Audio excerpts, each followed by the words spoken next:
Vocês sabem, claro, que eu sou jornalista, mas hoje, mesmo como jornalista, eu vou falar mal da imprensa brasileira. Porque ela está tendo um comportamento absolutamente, a maioria, desonesto em relação ao governo Bolsonaro. Eu tenho pensado muito em falar aqui para vocês sobre isso, mas não tenho realmente como resistir, sabe? Porque muita gente talvez não entenda perfeitamente o que está acontecendo e se deixa emprenhar pelo que jornais, revistas, televisão, rádio, blogs, sites estão dizendo todos os dias a respeito do presidente Bolsonaro e do seu governo. Nos atacando os eleitores do Bolsonaro. Já vi muita gente vacilando, inclusive. Até hoje de manhã, eu estou falando com vocês aqui sexta-feira, inclusive hoje de manhã, muitas pessoas que eu até respeito, que votaram no Bolsonaro, parecem duvidar realmente do que o Bolsonaro está fazendo, né? Eu quero, assim, do alto do meu conhecimento como jornalista, que já praticamente trabalhou em todos os veículos de comunicação que trabalham com jornalismo aqui no Rio Grande do Sul, eu quero dizer para vocês que nada disso é gratuito, não. Basicamente, essa banda de música da mídia que ataca diariamente o Bolsonaro por qualquer razão, quando não tem razão, inventa alguma razão, basicamente ela está adstrita a um pequeno conjunto de organizações jornalísticas, né? Aí pela ordem eu vou dizer para vocês quais são elas. É o Globo, a Rede Globo, você já sabe. Agora, quando vocês pensam em Globo, não pensem apenas na televisão Globo, não, que domina essa mídia de jornalismo.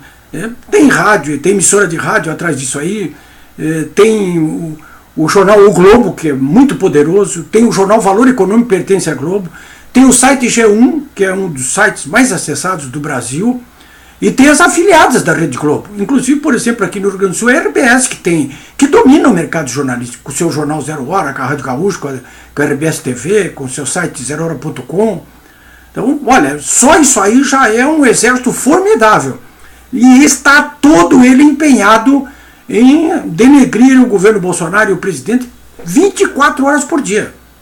Quando não existe nada, eles inventam alguma coisa. Mas isso é diariamente. Vamos acrescentar aí a Rede Globo, mais quem? Mais outras famílias, que essa aí é da família Marinho e da família Sirotes, que eu estou me referindo. Mas tem a família também Mesquita, que é do Estadão, que em menor grau também faz esse jogo sujo. Em menor grau, muito menor grau. Mas tem os Frias, família Frias, da Folha. Essa sim, faz em grau de ebulição máxima, né, os ataques ao Bolsonaro. E por último, os ex-Civita, ou seja, os ex-donos da Abril, hoje em outras mãos, né? A Abril, mas sobretudo através da revista Veja, né? Olha, quando eu falo nisso aí, no caso da Folha, por exemplo, eu incluo o UOL também, que é o principal site do Brasil. E mais, as agências. Que agências de notícias? Do Estadão, a agência Globo, a agência da Folha de São Paulo. Essas agências, elas ficam jogando material o dia inteiro, 24 horas por dia, para tudo que é jornal do Brasil inteiro, de capitais, do interior, que muitas vezes não tem equipe própria e fica trabalhando as informações que recebe das agências, ou fica naquele copia e cola que é natural, em cima dos grandes jornais, das grandes publicações, né? Então, esse é o arcabouço. Alguém vai me dizer assim, mas puxa vida, 4, 5, 6 organizações jornalísticas como essas tem tanto poder assim? Tem sim, tem muito poder. Ah, mas as redes sociais são muito mais fortes e estão todas do lado do Bolsonaro. Não é bem assim. Não é bem assim. Por que razão? Eu já disse para vocês. O UOL, por exemplo, que é da Folha, que ataca o presidente todos os dias, é o principal blog, site do Brasil. Tem 20 milhões de acessos. Só para vocês terem ideia, o meu blog tem 60 mil acessos por dia. O UOL tem 20 milhões. Então, não é bem assim. Mas se identifiquem claramente, então, de onde partem os ataques, né? Agora, alguém pode me dizer o seguinte, mas por que eles estão atacando? Por 3 razões principais. A primeira delas é porque eles representam o establishment. O Bolsonaro foi candidato contra o establishment.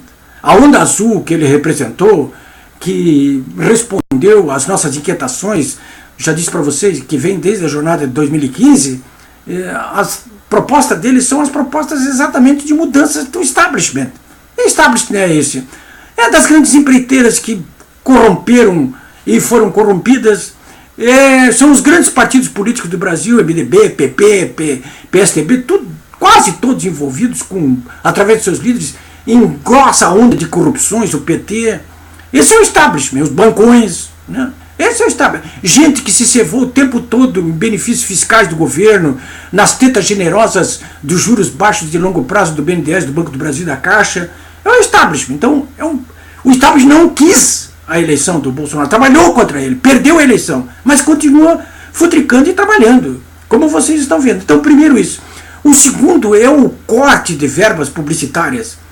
O governo Lula e Dilma concedeu 24 bilhões de reais de verbas publicitárias para essas organizações jornalísticas que eu já disse aqui. O Fernando Henrique foram 12 bilhões. O Bolsonaro esse ano aqui está previsto 150 milhões. Você trancou os cofres para essa gente aí. Eles vão quebrar? É claro que eles não querem quebrar, né? Então essa é com certeza a segunda razão, né? E a terceira é o compromisso que essa gente tem toda aí com, digamos assim, com interesses, né? Como dizia o Brizola, com os interesses, né? Eles têm interesses. Essas organizações, quase todas, elas têm braços armados ali em tudo que é canto do meio empresarial, eles têm os seus interesses também. Eu vivi isso claramente dentro de praticamente todos os grandes jornais nos quais eu trabalhei, né? Então, eu tive problemas com eles porque eu era, num determinado momento, contra o governo e eles eram a favor. O governo do PT, né, que eles eram a favor, e eu era contra, né? Ou então, isso era um problema de questão ideológica, outros é por questão financeira mesmo. Governos como o do PT, aqui do Rio Grande do Sul, e do Lula e da Dilma, eles ameaçavam os jornais onde eu trabalhei, ou bota o Políbio Braga na rua, ou então não tem mais verba. E chegavam até a cortar a verba mesmo, como aconteceu na Band aqui do Rio Grande do Sul. E eu tenho provas sobre isso aí, né? Então, senhores, se alguém ainda tiver alguma dúvida, eu quero aconselhar a leitura deste livro aqui chamado Vanguarda do Atraso, né? Foi editado aqui, eu sou um dos autores, tem 12 ou 14 jornalistas que escreveram ali os seus depoimentos a respeito da perseguição movida pelos governos do PT contra a imprensa. E ali ficam bem claros essa mancebia que existe entre essas grandes organizações jornalísticas que existem no Brasil, esse verdadeiro quarto poder, e os governos, né? Coisa que já não está mais acontecendo. Então não se deixe iludir não, essa é a situação. É isso aí, senhores.